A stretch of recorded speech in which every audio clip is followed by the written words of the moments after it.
आज का पहला पाठ नबी ईसाइयाह का ग्रंथ अध्याय 7 पद संख्या 1 से 9। यदि तुम्हारा विश्वास दृढ़ नहीं है तो तुम अवश्य विचलित हो जाओगे। जब योतान का पुत्र और उज्जिया का पौत्रिक आहाज यूदा का राजा था तो उस समय आराम का राजा रसीन और रमल्याह का पुत्र इस्राएल का राजा पिखा दोनों मिलकर यरूशलेम पर आक्रमण करने निकले, किंतु वे उसे जीतने में असमर्थ रहे। दाऊद वंशी राजा को यह समाचार मिला कि अरामियों ने इब्राहिम में पड़ाव डाला है। यह सुनकर राजा और उसकी प्रजा इस प्रकार कांपने लगे जिस प्रकार जंगल के पेड़ आंधी में कांपते हैं। किंतु प्रभु ने ईसाइयाह से कहा, तुम अपने पुत्र यशार यशूब के साथ रंगरेज के खेत की सड़क पर जहाँ नहर ऊपरी तालाब से निकलती है आहाज से मिलने जाओ और उससे यह कहो, सावधान रहो, धीरज धर कर मत डरो। अरामी रसीन और रमल्याह के पुत्र का क्रोध प्रज्वलित हो उठा है। वे तो दो धुआंते लोहाठों के सदृश हैं। उनके कारण मत घबराओ।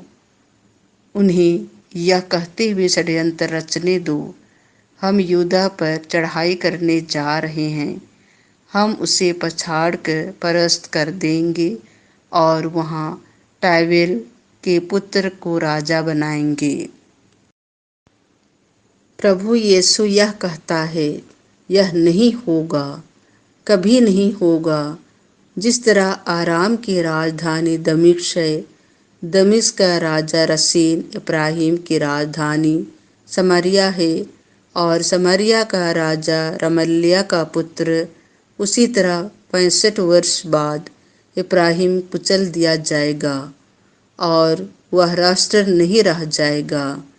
यदि तुम्हारा विश्वास दृढ़ नहीं है तो तुम निश्चय ही विचलित हो जाओगे। संत मत्ती के अनुसार पवित्र सुसमाचार अध्याय 11 पद संख्या 20 से 24। न्याय के दिन तेरी दशा की अपेक्षा तेरुस और सीदोन की दशा कहीं अधिक सहनीय होगी। यीशु उन नगरों को धिक्कारने लगे जिन्होंने उनके अधिकांश चमत्कार देखकर बेपश्चाताप नहीं किया था। धिक्कार तुझे रे कोरोजेन, धिक्कार तुझे रे बेतसैदा। जो चमत्कार तुम में किए गए हैं, यदि वे तीरुस और सीदोन में किए गए होते तो ना जाने कब से टाट ओढ़कर और भस्म रमाकर उन्होंने पश्चाताप किया होता। इसीलिए मैं तुमसे कहता हूँ, न्याय के दिन तेरी दशा की अपेक्षा तीरुस और सीदोन की दशा कहीं अधिक सहनीय होगी। और तो रे कफरनहूम, क्या तो स्वर्ग तक ऊंचा उठाया जाएगा? नहीं, तो अधोलोक तक नीचे गिरा दिया जाएगा। क्योंकि जो चमत्कार मुझ में किए गए हैं, यदि वे सोदोम में किए गए होते तो वह आज तक बना रहता। इसीलिए मैं तुमसे कहता हूँ, न्याय के दिन तेरी दशा की अपेक्षा सोदोम की दशा कहीं अधिक सहनीय होगी।